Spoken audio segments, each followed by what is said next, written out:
Kindness is supposed to be simple, until someone powerful decides it isn't. The coffee in my paper cup had gone cold, but I kept holding it anyway, like it was the only warm thing left in my hands that night. It was just past 9 p.m., the kind of quiet weekday evening when the city slows down but never really sleeps, and the diner on 8th Street buzzed with low conversations and the hum of neon lights flickering against the windows. I hadn't planned to stay long, just grab something cheap before heading back to my apartment where the heater barely worked and the walls felt too thin for comfort, but then I saw him. He couldn't have been older than 10, sitting alone in the corner booth, his sneakers scuffed, his jacket too light for the cold outside, and a menu lying untouched in front of him like it didn't belong there. At first, I told myself it wasn't my business. Kids wait for people all the time. Parents run late. Life happens. But something about the way he sat, too still, too patient, made my chest tighten in a way I couldn't ignore. When the waitress came by his table for the third time, and he just shook his head again, I felt it. That quiet pull, the one that never really asks for permission. So I stood up, walked over, and said the first thing that came to mind. "Hey, you okay?" He looked up at me then, and his eyes didn't match the rest of him. They were too calm, too aware, like he was measuring something I couldn't see. "I'm fine," he said, polite, almost rehearsed. I hesitated, then glanced at the menu. "You sure?" Because I was about to order way too much food, and I could use some help. It wasn't true, but it didn't need to be. After a second, he nodded, just once, like he had decided something important, and slid into the booth across from me. We didn't talk much while we ate. He answered questions when I asked them, short and careful, like every word had weight. No parents mentioned. No explanation for why he was alone. Just quiet, steady presence. Halfway through, he looked at me again and asked, "Why would you help someone you don't know?" I let out a small laugh, more tired than amused. "I don't." "No," I said. "Maybe because someone should." He didn't smile. He just watched me like he was trying to remember that answer. When the check came, I paid before he could even look at it. It wasn't much, just under $20, but it was more than I should have spent that week. Still, it felt right. Simple. Done. When we stepped outside, the cold hit hard, sharp enough to steal your breath for a second, and I pulled my coat tighter around me. "You got someone coming to get you?" I asked. He nodded again. "They're on their way." I wasn't sure I believed him, but I also knew I couldn't force the rest. So I gave him a small smile, the kind you give strangers you hope will be okay, and started walking down the street, my footsteps echoing against the pavement. I didn't look back right away. I told myself I didn't need to. But something made me pause halfway to the corner, just long enough to glance over my shoulder. He was still standing there, exactly where I left him, watching me. Not lost, not scared, just waiting. And for some reason I couldn't explain, that was the moment a quiet unease settled in my chest, like the night had just shifted in a way I wouldn't understand until it was too late. I should have kept walking, but the sound came first, low and smooth, like an engine that did not belong on a street like this, and it made me slow down without thinking as headlights stretched across the pavement and stopped just a few feet from where the boy had been standing. And when I turned back fully this time, I saw the car, long, black, spotless despite the winter grime everywhere else. The kind of car you notice even if you do not understand why. And two men stepped out from the front. Seats at the same time, not rushing, not hesitating, just moving with a kind of quiet precision that made everything around them feel smaller. And then the back door opened, and that was when the air changed, not colder, not louder, just heavier, like something important had decided to arrive without warning. And the boy did not move. He just looked up as if this was exactly what he had been waiting for, and I told myself to leave.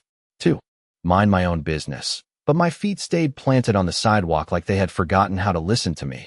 And then he stepped out, tall, composed, wearing a dark coat that fit too perfectly to be off the rack, his posture straight but relaxed, like nothing in the world could surprise him anymore.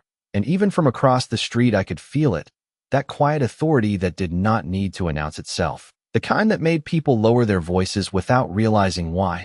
And he looked at the boy first, not at the car, not at the street, just at him. And for a brief second something in his expression shifted, not softer exactly, but focused, like everything else had been pushed out of the frame. And the boy spoke, his voice calm. "I ate." And the man nodded once, slow, controlled, Like that answer mattered more than anything else happening in the city that night. And then his gaze lifted, and that was when he saw me. And I felt it immediately, the way his attention locked in place. Not confused, not curious, just certain, like he had already decided I was part of something whether I agreed or not. And I should have looked away, any normal person would have. But I could not. Not when those eyes held mine with that kind of steady intensity, like he was reading a page I did not remember writing. And one of the men near the car said something under his breath, too quiet for me to hear. But the man did not respond. He just kept looking at me, measuring, calculating, and then he spoke, his voice carrying across the distance without needing to be loud. You paid for his meal. And it was not a question, not even close, and my throat went dry before I could answer, but I nodded anyway. A small, uncertain motion that suddenly felt like it mattered too much. And he studied me for another second. Just one, but it stretched longer than it should have. And then he gave a slight incline of his head. Not quite a thank you. Not quite anything I could name. And turned back. Toward the car, like the moment had already been decided. Like whatever needed to be understood had been understood, and the boy glanced at me one last time before he climbed in, his expression unchanged, calm in a way that no child should have been at that hour on that street. And then the door closed, the engine softened, and the car pulled away like it had never been there at all, leaving nothing behind except the faint smell of cold air and something I could not explain, and I stood there longer than I should have, my heart beating just a little too fast for no clear reason, trying to convince myself that it had been nothing, just a strange encounter on an ordinary night. But as I finally turned and started walking again, I could not shake the feeling that something had shifted, something quiet and irreversible, like a line I had crossed without even knowing it was there. I told myself I was imagining things, that the way his voice stayed in my head as I walked home was just leftover nerves from a long day and a stranger interaction that meant nothing. But the city did not feel the same anymore, not with every passing car making me glance twice, and every shadow stretching a little longer than it should have.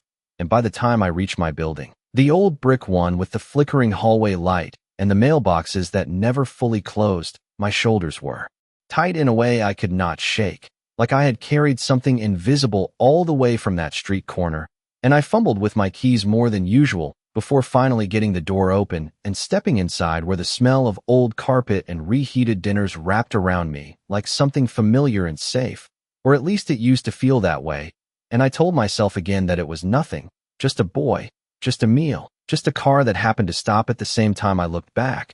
But even as I climbed the stairs to my third-floor apartment, my mind kept replaying the way he had said it. You paid for his meal. Not surprised, not grateful, just certain, like it had already been written somewhere before I even made the choice. And that was what unsettled me the most. Not him, not the car, but the feeling that I had stepped into something already in motion, something that did not need my permission to include me, and I tried to shake it off the way you shake off a bad dream, by focusing on small things, unlocking the door, kicking off my shoes, setting my bag on the chair by the window that overlooked the street.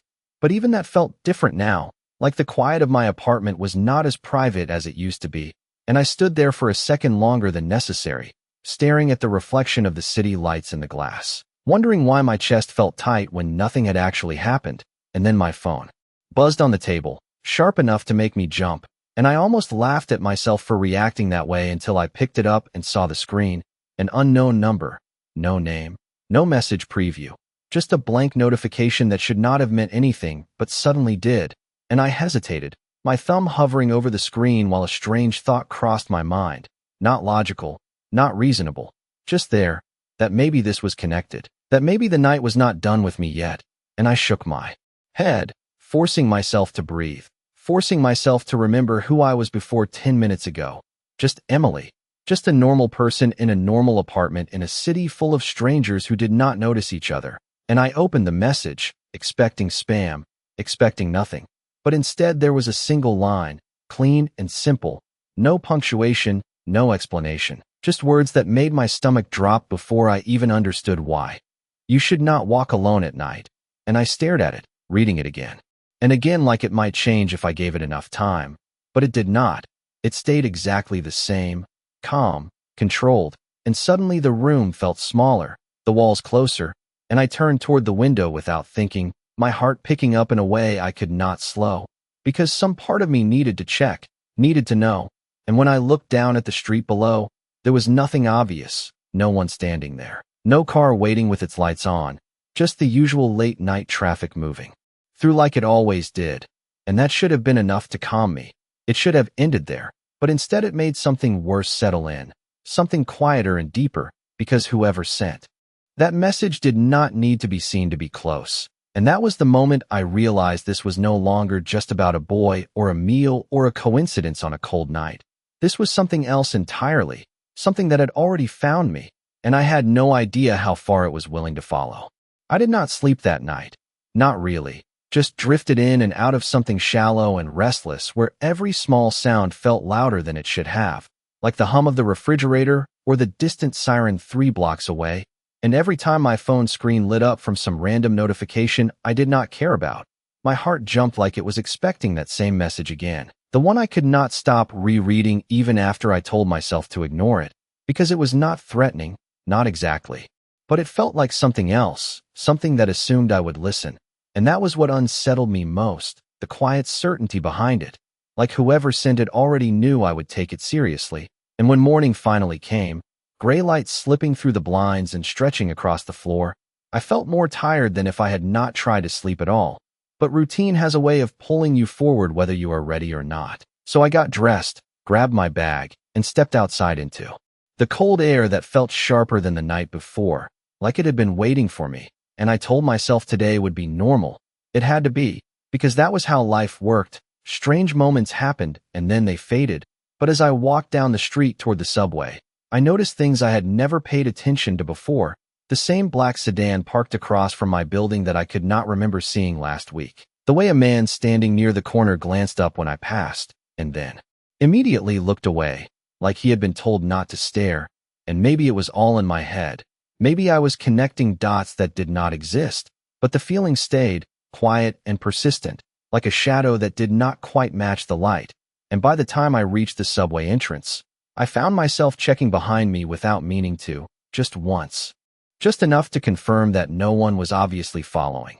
And that should have been reassuring, but it was not, because the absence of something can be just as loud as its presence when you do not know what you are looking for. And the train ride felt longer than usual, every stop stretching out, every reflection in the window catching my attention like it might reveal something I had missed, and I kept hearing that voice in my head, calm and controlled, repeating words that had not even been spoken out loud to me directly. And I wondered if he had sent the message himself or if someone else had done it for him.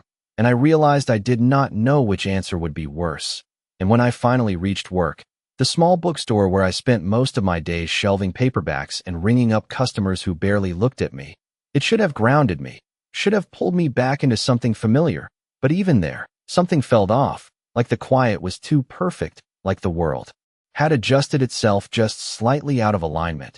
And I had just started organizing a stack of new arrivals when the bell above the door chimed, soft but clear, and I looked up automatically, expecting another regular or someone passing through. But instead I saw him, not the boy, not the men from the car, but the same presence, the same unmistakable shift in the air that made everything else fall into the background. And he stepped inside like he already belonged there, like the space had been waiting for him, his gaze finding mine almost immediately. Not searching, not uncertain, just direct, like there was never a question of where I would be. And for a moment, I forgot how to move, how to speak, how to do anything except stand there with my hands still resting on the edge of the counter, because the night had followed me into the day, and whatever this was, it was no longer something I could pretend had ended when I walked away. He did not rush, and somehow that made it worse, because every step he took across the bookstore floor felt deliberate, measured, like he had already decided how this moment would unfold before he even walked through the door. And I realized I was holding my breath without meaning to as he stopped a few feet from the counter, close enough now that I could see the details I had missed the night before, the faint line of concentration in his expression, the quiet sharpness in his eyes, not cold exactly, but controlled in a way that suggested nothing around him happened by accident. And for a second neither of us spoke, the silence stretching just long enough to make me aware of everything else. The ticking clock on the wall, the soft hum of the heater, The faint rustle of pages from a customer somewhere in the back, all of it fading into something distant compared to the weight of his attention. And then he said my name, Emily, like it was something he had known long before today, not guessed, not discovered, just known, and that small detail sent a ripple through my chest that I could not ignore, because I had never told him, not last night, not anywhere, and I felt the words form before I could stop them. How do you know that? But my voice came out quieter than I intended, steadier than I felt, and he did not answer right away. Instead, his gaze shifted briefly to the shelves around us, the narrow aisles, the worn wooden counter, like he was taking in the entire space as part of something larger, and when his eyes returned to mine, there was something different there, not softer, but more focused, like he had narrowed the world down to just this conversation. You helped my son, he said, the same calm certainty from the night before, and hearing it again made something settle into place, because now there was no doubt, no question about who he was or why he was here, and I swallowed, trying to keep my thoughts from scattering. It was just a meal, I said, because that was the truth, at least the version of it I understood, but the slight tilt of his head told me immediately that he did not see it the same way. Nothing is just anything, he replied, his voice even, controlled, like every word had already been weighed before it reached me, and for a moment I did not know what to say to that, because how do you argue with something that feels like it is coming from a different set of rules entirely? And the silence returned again, not uncomfortable exactly, but charged in a way that made it impossible to ignore, and then he reached into his coat pocket, not quickly, not suddenly, just smoothly, and placed a small card on the counter between us, sliding it forward until it stopped near my hand, and I looked down at it without touching it, noticing the clean, simple design, a name, a number, nothing more, no explanation, no context, just information presented like it was enough on its own, and when I looked back up, he was watching me in that same steady way, waiting but not impatient, like the decision had already been made and I was simply catching up to it. If anything changes, he said, and there was a slight pause there, just enough to make the words that followed land heavier. You call. And it was not a suggestion, not really. It was something closer to a directive wrapped in calm, and I felt that same strange pull again, the one from last night. The sense that I had stepped into something that did not ask for permission, and I found myself nodding before I fully understood why. A small motion that seemed to satisfy him, because he gave that same slight incline of his head again, not quite approval, not quite acknowledgement, and then he turned, just like before, like the moment had reached its natural end, and walked toward the door without looking back, the bell chiming softly as he stepped outside, and the normal sounds of the bookstore returned all at once, louder than they should have been, like the world had been holding its breath and finally let it go. And I stood there for a second longer, staring at the card in front of me, my name still echoing in my head, and I realized something that made my chest tighten in a way I could not explain. This was not over, not even close, because whatever line I had crossed the night before had just followed me into the daylight, and it was not letting me walk away. I did not touch the card for a long time, not because I did not want to, but because I understood, in some quiet instinctive way, that picking it up meant accepting something I could not fully see yet, and the longer it sat there on the counter, small and unassuming, the heavier it felt, like it carried more than just a name and a number, and I tried to go back to work, to lose myself in routine the way I always did, shelving books, organizing displays, answering simple questions from customers who did not look twice at me, but everything felt slightly off, like the rhythm I relied on had shifted just enough to throw me out of step, and every time the bell above the door chimed, my attention snapped toward it before I could stop myself, expecting him to walk back in like the conversation had not finished, like there was more he had decided to say, but he did not return, and that almost made it worse, because his absence did not feel like an ending.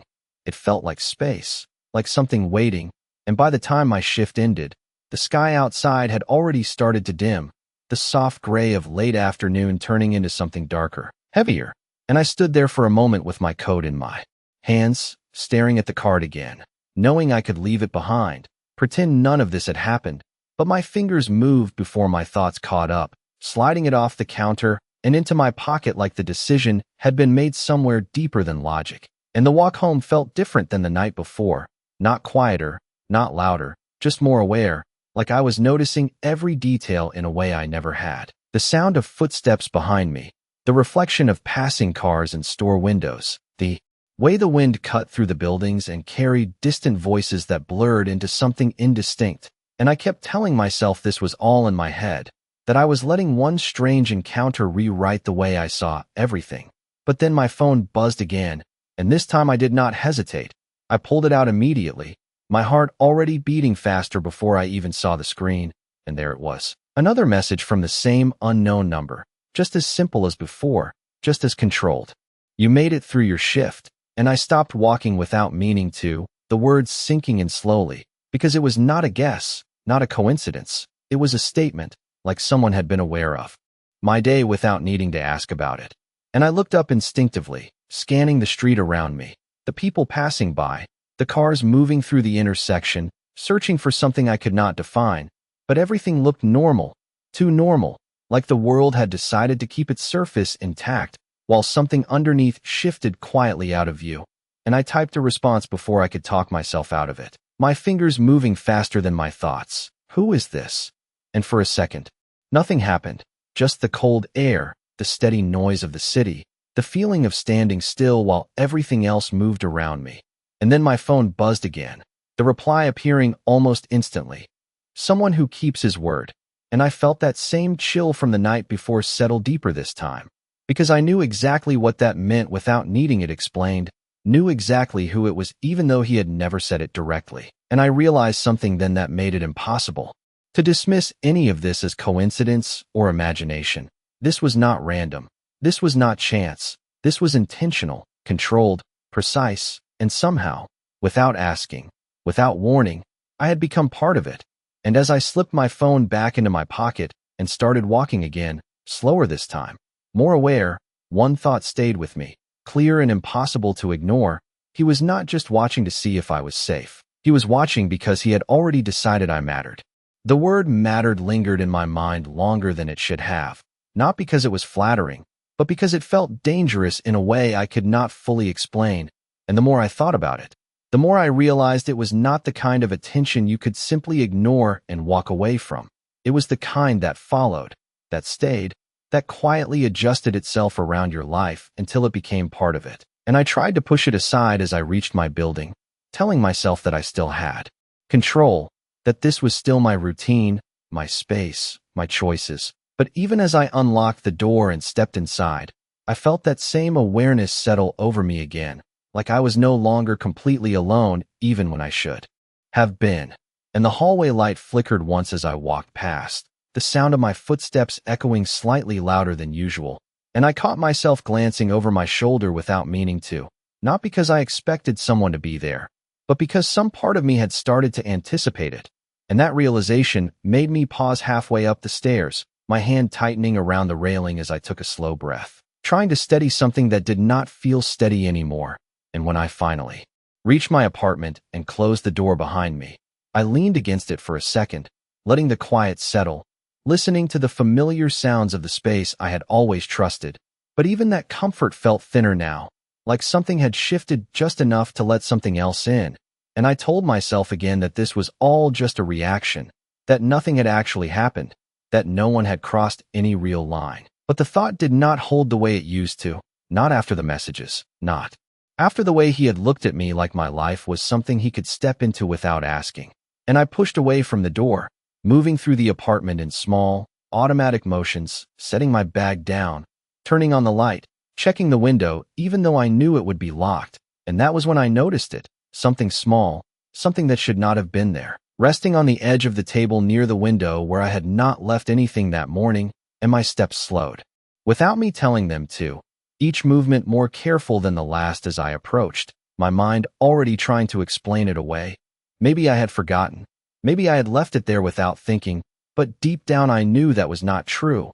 And when I got close enough to see it clearly, my breath caught just slightly, because it was another card, identical to the one in my pocket, same clean design, same simple detail, placed perfectly in the center like it had been measured, intentional, precise. And for a second I just stood there, staring at it, my thoughts quiet in a way that felt heavier than panic, because this was no longer distant, No longer something happening out there in the city. This had crossed into my space, into the place I had always considered mine, and I reached out slowly, my fingers brushing against the surface of the card before I picked it up, the weight of it familiar now in a way that made my chest tighten, and I turned it over, not sure what I expected to see. But there it was, a single line, just like before, written with the same calm certainty that had followed me since last night. You are safe. And I let out a breath I did not realize I had been holding. But the relief did not come the way it should have, because the message did not feel like comfort. It felt like confirmation, like a statement that carried something else underneath it, something unspoken but understood, and I realized then, standing in my own apartment with a card that should not have been there in my hand, that safety, in this context, did not mean freedom. It meant something else entirely, something closer to control. And that was the moment the truth settled in fully, clear and impossible to ignore. This was not just attention. This was protection, and protection like this did not come without a cost. I did not call him, not that night, not even when the silence in my apartment stretched so thin it felt like it might break, because something inside me understood that dialing that number would not just be a conversation. It would be a step, a choice I could not take back, and I was not ready to admit that I was already standing closer to that line than I wanted to be. So I set the card down slowly, exactly where I had found it, like moving it too much might somehow make everything more real. And I tried to go through the motions of a normal evening, heating up something simple for dinner, turning on the television for background noise I did not actually listen to, checking my phone even when it stayed quiet. But nothing settled the way it should have. Every action felt like something I was performing rather than living, and the thought kept circling back, persistent and impossible to ignore. He had been inside, not just near, not just watching from a distance, but inside, in my space, in the one place I had always trusted to be mine, and that realization should have terrified me more than it did.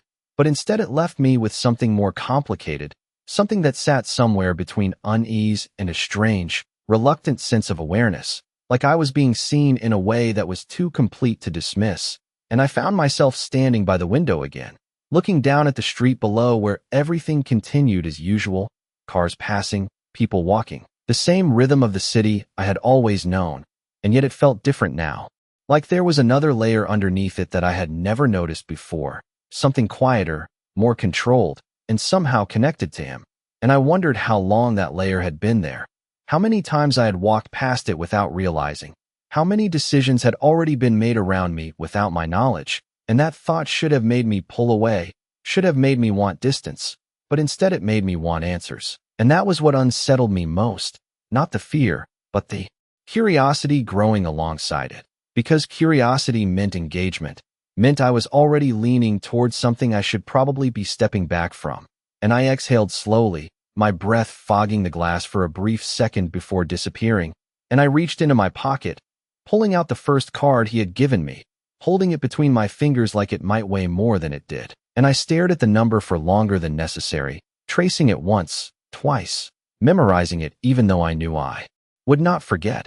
And for a moment I told myself I would not call, that I did not need to, that whatever this was could remain at a distance if I simply chose not to engage. But then another thought slipped in, quieter but stronger.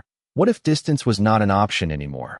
What if the choice had already been made the moment I decided to step into that diner and sit across from a boy who did not belong there alone? And I closed my eyes for a second, letting that question settle, because the answer felt closer than I wanted it to be. And when I opened them again, my hand had already moved, my phone already in my grip, the number already pulled up on the screen, and I hesitated just long enough to feel the weight of it, the shift, the understanding that this was the point where everything would change in a way I could not predict.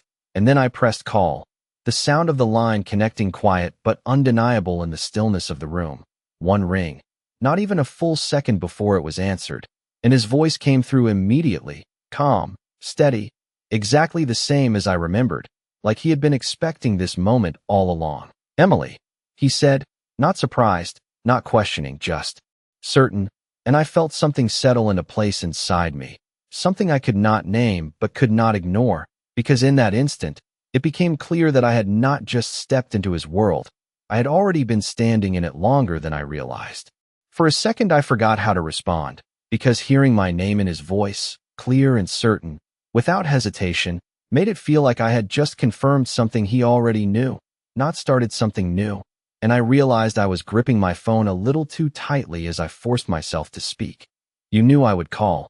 And there was a quiet pause on the other end, not long enough to be hesitation, just enough to feel intentional, like he was choosing his words even though he already had the answer. "I knew you would want clarity," he said, calm as ever, and that word settled heavier than I expected, because he was right. This was not about fear anymore, not entirely. It was about understanding what I had stepped into and how far it reached, and I exhaled slowly, trying to steady my thoughts. "You were in my apartment," I said, keeping my voice level even though the statement carried more weight than I wanted to admit. And again, there was no denial, no attempt to soften it, just that same controlled presence coming through the line. "You were safe," he replied, exactly the same words written on the card, and something in me reacted to that. Not anger exactly, but resistance. "That is not the same thing," I said, and this time the silence stretched just a fraction longer, like I had said something that mattered in a way he had not expected. And when he spoke again, there was a shift, subtle but unmistakable. Not softer, but more direct. "In my world, it is." And I closed my eyes for a second, letting that settle, because that was the truth of it. Was not it? This was not my world, not my rules, and yet I was standing in the middle of it anyway. And I found myself asking the question that had been sitting at the edge of my mind since last night. The one I had not wanted to voice because I already knew it would change something once it was said out loud. Why me? And this time the pause was different, not calculated, not controlled. Just a moment where the answer carried more than the question. And when he finally spoke, his voice was quieter, but no less certain. "Because you acted without expecting anything in return." And I felt that land deeper than I expected, because it was true. I had not thought about consequences, had not considered what it might mean. I had just acted, and now here I was, standing on the other side of that decision, trying to understand the cost of something that had felt simple at the time. And I opened my eyes, staring at the city lights beyond my window, the reflection of them blurring slightly as I tried to make sense of everything at once. "That does not mean you get to decide things for me," I said, the words coming out steadier than I felt. And for the first time, there was something close to acknowledgement in his response, not agreement, but recognition. "No," he said, "but it means I will not ignore what you did."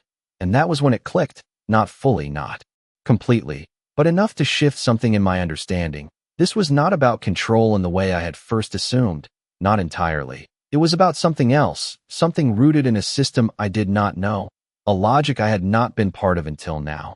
And I realized that walking away from it might not be as simple as deciding to, because this was not a moment that would fade on its own. It was something that had already taken shape, already started to move, and I tightened my grip on the phone. Slightly, my voice quieter now, more aware of the weight behind what I was about to say. "So what happens now?" And this time there was no pause at all, no hesitation, just the answer delivered with the same calm certainty that had followed me from the diner to this exact moment. "Now," he said, "you do not walk alone anymore."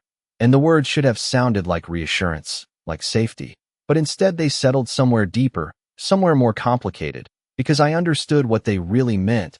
Not just protection, not just presence, but a shift in the way my life would move from this point forward. And as I stood there, phone pressed to my ear, the city stretching out beyond my window like it always had, I realized something that made everything else fall into place. Kindness had not just changed my night, it had rewritten the rules of everything that came after.